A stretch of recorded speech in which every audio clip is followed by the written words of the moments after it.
105ویں رات شہرزاد نے کہا، جب بادشاہ ساسان نے کان ماکان کے قتل کا منصوبہ بنا لیا اور انتظار کرنے لگا، اور ایک دن جب کان ماکان شکار کے لیے شہر سے باہر گیا اور بہت سے جانور شکار کر کے ان کو آزاد کر دیا، اور صباح کے پوچھنے پر اس نے کہا کہ جس ہرن کے بچے ہوں اسے آزاد کر دینا نیکی ہے، تو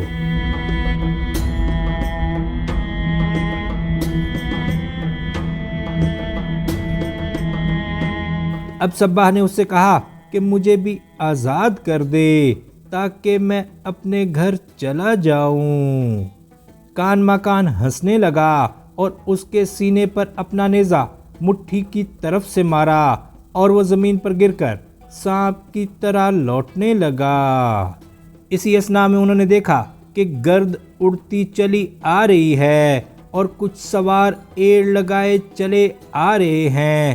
اس کا سبب یہ تھا کہ لوگوں نے بادشاہ ساسان کو یہ خبر دی تھی کہ کان ماکان سیر کے لیے نکلا ہے، اور اس نے ایک دیلمی سردار کو جس کا نام جامع تھا بہت کچھ انعام دے کر 20 سواروں کے ساتھ بھیجا تھا کہ کان ماکان کو قتل کر ڈالے۔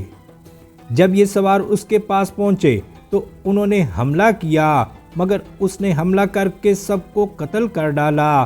اتنے میں بادشاہ ساسان سوار ہو کر ان کی خبر کے لیے پہنچا اور دیکھا کہ وہ سب قتل ہو چکے ہیں۔ اس پر اسے سخت حیرانی ہوئی، اور جب وہ واپس گیا تو شہر والوں نے اسے گرفتار کر کے اس کے ہاتھ پاؤں باندھ دیے۔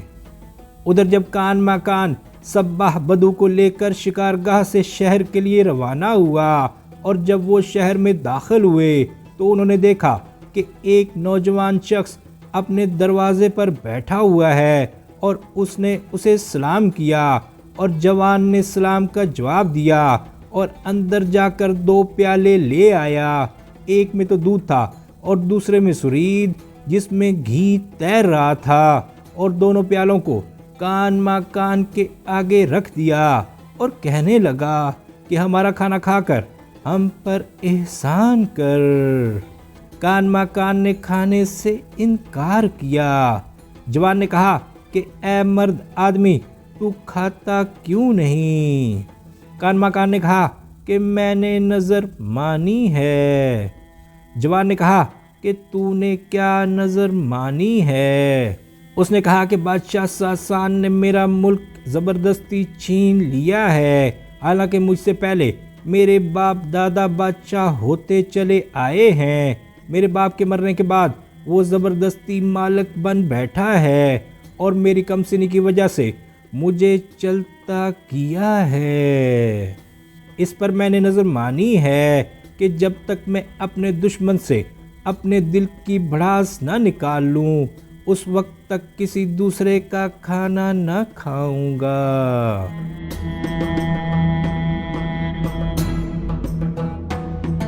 جوان نے کہا کہ خوش ہو کہ خدا نے تیری نظر قبول کر لی، اور تیرا دشمن ایک مکان میں قید کر لیا گیا ہے۔ کان ماکان نے اس جوان سے پوچھا کہ کون سے مکان میں؟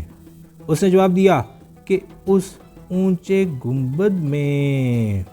اب کان ماکان کی نظر ایک بلند گنبد پر پڑی، اور اس نے دیکھا کہ لوگ اس گنبد میں جاتے اور ساسان کے تمانچے مارتے ہیں، اور وہ موت کے گھونٹ پی رہا ہے۔ کان ماکان اٹھ کر اس گنبد کے پاس گیا اور اس کے اندر دیکھ کر واپس آیا اور کھانے کے لیے بیٹھ گیا، اور جتنا کھایا گیا وہ کھایا اور باقی کو اپنی خرجی میں رکھ لیا اور بیٹھا رہا یہاں تک کہ رات ہو گئی، اور اس کا جوان میزبان سو گیا۔ اب کان ماکان اس گنبد میں گیا جہاں ساسان تھا، اور دیکھا کہ اس کے آس پاس کتے پہرا دے رہے ہیں۔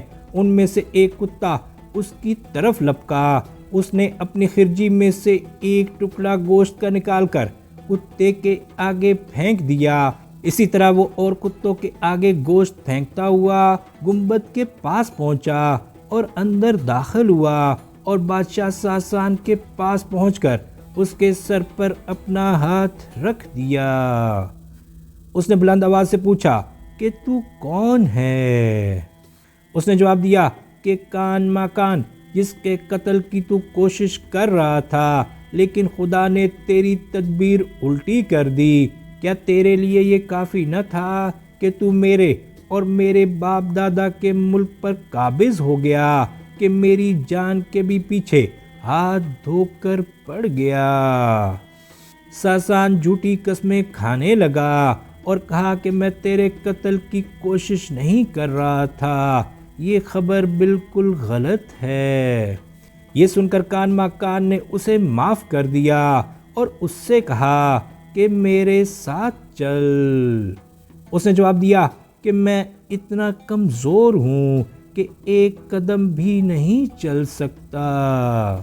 کان ماکان نے کہا کہ اگر یہ بات ہے تو ہم 2 گھوڑوں پر سوار ہو کر جنگل کی راہ لیں گے، اور اس نے ایسا ہی کیا، اور وہ اور ساسان سوار ہو کر صبح تک چلتے رہے اور چلتے چلتے ایک باغ میں پہنچے اور وہاں بیٹھ کر باتیں کرنے لگے۔ کان ماکان نے ساسان سے کہا کہ کیا اب بھی تیرے دل میں میری طرف سے برائی باقی ہے؟ ساسان نے جواب دیا کہ خدا کی قسم بالکل نہیں۔ اب دونوں اس بات پر رضامند ہوئے کہ بغداد جائیں۔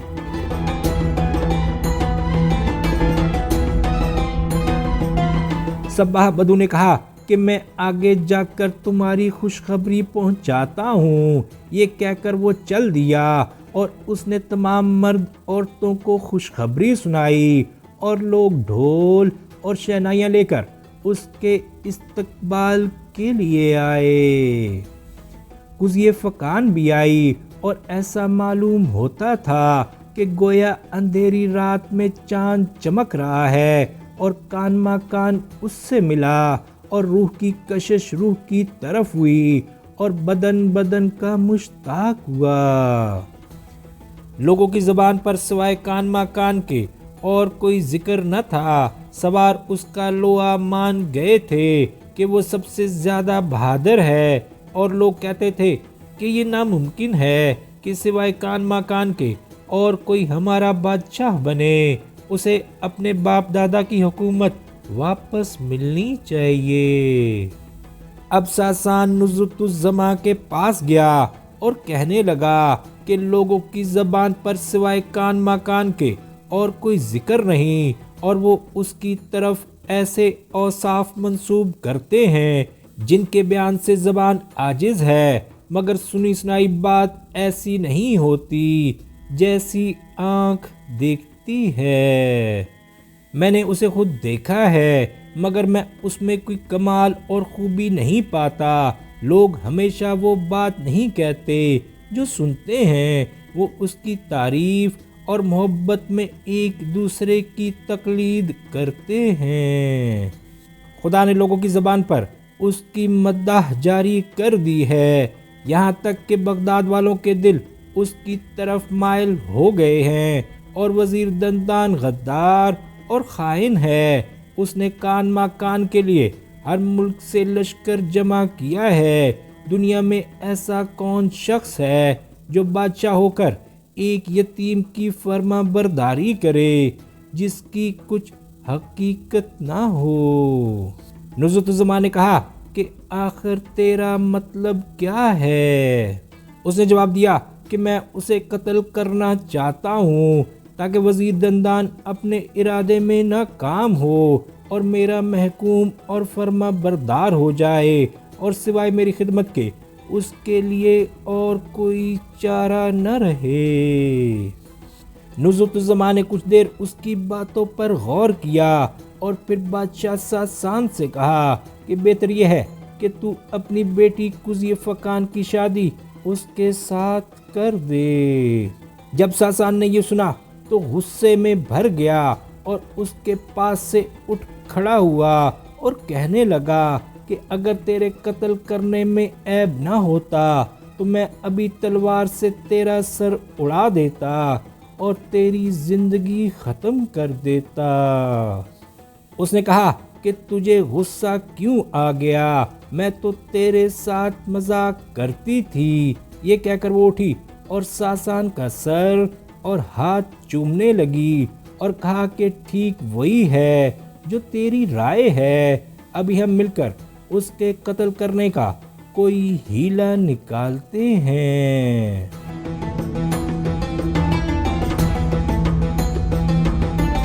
جب اس نے یہ سنا تو خوش ہو گیا اور کہنے لگا کہ جلدی سے کوئی ہیلا نکال اور میری تکلیف دور کر، کیونکہ میری سمجھ میں کوئی ترکیب نہیں آتی۔ اس نے کہا کہ ابھی ایک ہیلے سے اس کی زندگی کا خاتمہ کیے دیتی ہوں۔ بادشاہ نے پوچھا کہ وہ کیسے؟ اس نے جواب دیا کہ اپنی کنیز کے ذریعے، جس کا نام باقون ہے، کیونکہ وہ مکر و فریب میں استاد ہے۔ یہ کنیز ایک بڑی مکار بڑھیا تھی اور اس نے کان مکان اور قضیہ فقان دونوں کو پالا تھا، اور کان مکان کو اس سے بہت انس تھا، حتیٰ کہ وہ اس کی چارپائی پر ہی سو جایا کرتا تھا۔ جب بادشاہ ساسان نے اپنی بیوی سے یہ باتیں سنی تو وہ کہنے لگا کہ بس یہی ٹھیک رائے ہے، اور اس نے کنیز کو بلایا اور اس سے سارا ماجرا بیان کیا اور کہا کہ وہ کان مکان کو قتل کرنے کی کوشش کرے اور اس کے ساتھ بڑی نیکیاں کرنے کا وعدہ کیا۔ بڑھیا نے کہا کہ تیرا حکم میرے سر آنکھوں پر، لیکن میں چاہتی ہوں کہ تو مجھے زہر میں بجھا ہوا خنجر دے دے تاکہ میں اس کا کام جلد تمام کروں۔ ساسان نے کہا کہ شاباش، اور اسے ایک خنجر دیا جو موت سے بھی جلد کام کرتا تھا۔ اس نے خنجر لیا اور یہ سوچتی ہوئی وہاں سے چل دی کہ کس طرح اسے ہلاک کیا جائے، اور کان مکان کے پاس پہنچی۔ وہ بیٹھا ہوا شہزادی قضیہ فقان کے وعدے کا انتظار کر رہا تھا۔ آج رات اسے اس کی بہت یاد آ رہی تھی اور اس کی محبت اس کے دل میں شعلہ زن تھی۔ وہ اسی حالت میں تھا کہ کنیز باقون اس کے پاس پہنچی اور کہنے لگی کہ وصال کا زمانہ قریب آ گیا ہے اور جدائی کے دن ختم ہو گئے ہیں۔ جب اس نے شہزادے کو یہ خبر سنائی تو اس نے بڑھیا سے پوچھا کہ قضیہ فقان کا کیا حال ہے؟ باقون نے کہا کہ وہ دن رات تیری محبت میں گرفتار ہے۔ یہ سن کر کان مکان کھڑا ہو گیا اور اپنا شالہ اتار کر اسے دے دیا اور اس سے اور بہت سی بھلائیاں کرنے کا وعدہ کیا۔ بڑھیا نے کہا کہ آج رات میں تیرے پاس سوؤں گی اور تجھے کہانیاں سناؤں گی جو میں نے سنی ہیں، اور مجنوں اور عاشقوں کے قصے بیان کروں گی جو محبت کے مرض میں گرفتار تھے۔ کان مکان نے کہا کہ ایسی کہانی سنا جس سے میرا دل خوش ہو اور میرا غم دور ہو جائے۔ باقون نے کہا کہ بصر و چشم۔ یہ کہہ کر وہ اس کے پہلو میں بیٹھ گئی اور خنجر کو اپنے کپڑوں میں چھپا لیا۔ اب شہرزاد کو سبوتی دکھائی دی اور اس نے یہ کہانی بند کر دی۔